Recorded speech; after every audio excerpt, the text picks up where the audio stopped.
ব্যস্ত সময় পার করছেন ডাকসু নির্বাচনের প্রার্থীরা। শিক্ষার্থীদের আবাসন ও নিরাপত্তা নিশ্চিতে দিচ্ছেন আশ্বাস।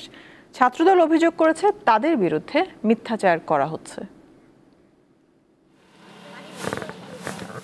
ঢাকা বিশ্ববিদ্যালয় কেন্দ্রীয় ছাত্র সংসদ ডাকসু নির্বাচনে খসড়া প্রার্থী তালিকা প্রকাশ করেছে বিশ্ববিদ্যালয় প্রশাসন। 462 জন প্রার্থীর মনোনয়ন প্রাথমিকভাবে বৈধ ঘোষণা করেছে ডাকসু ও হল সংসদ নির্বাচন কমিশন।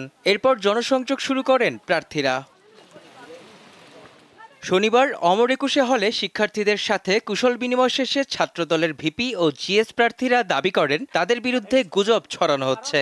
বিভিন্ন বক্তব্য কাট করে করে বিভিন্ন জায়গা থেকে নিয়ে প্রার্থীদের বিরুদ্ধে যেভাবে অপপ্রচারে লিপ্ত হচ্ছে, রাজনৈতিকভাবে মোকাবেলা করতে ব্যর্থ হয়ে এভাবে যদি চলতে থাকে লেভেল প্লেইং ফিল্ড ক্ষুণ্ণ অলরেডি হচ্ছে, সামনেও হতেই থাকবে। যে সকল নীল দলের চরমপন্থী শিক্ষক যারা 3 আগস্ট 4 আগস্ট এছাড়াও বিভিন্ন ধরনের নিষিদ্ধ ছাত্র সংগঠনের নেতাকর্মী, এমনকি অনেক প্রশাসনিক কর্মকর্তা রয়েছে যারা 3 তারিখ শেখ হাসিনার পক্ষে এই ক্যাম্পাসে মিছিল করেছে, তাদেরও কিন্তু বিচার আওতা হয়নি। অর্থাৎ এই যে বিচারহীনতা সংস্কৃতি, এই বিচারহীনতা সংস্কৃতি একটি সুস্থ সুন্দর মডেল ডাকসু নির্বাচনের ক্ষেত্রে অন্তর হয়ে দাঁড়াবে বলে আমাদের মনে হচ্ছে।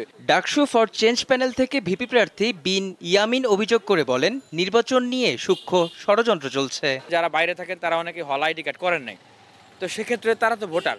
তো এই সংখ্যাটা কিন্তু কম না, এই সংখ্যাটা অনেক বড় একটা সংখ্যা। টোটাল ভোটারের 1/3 অথবা অর্ধেক তারাই যদি ভোট না দিতে পারে, তাহলে আপনার নির্বাচনটা কি হবে? সূক্ষ্মভাবে এই ষড়যন্ত্রটা চলতেছে এবং এটা কারা করতেছে?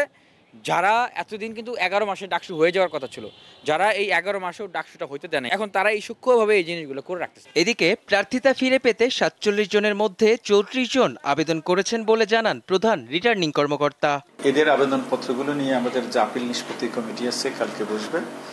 কালকে বসার পর কমিটি যদি মনে করে তাদেরকে ডাকবে, আর যদি মনে না করে তারা তাদের যে তথ্য দেওয়া আছে সেটার উপর বেস করে সিদ্ধান্ত নেবে। আগামী 25 আগস্ট মনোনয়ন প্রত্যাহারের শেষ দিন। পরের দিন চূড়ান্ত বৈধ প্রার্থী তালিকা প্রকাশ করা হবে। ডাকসু নির্বাচনের ভোট হবে 9 সেপ্টেম্বর।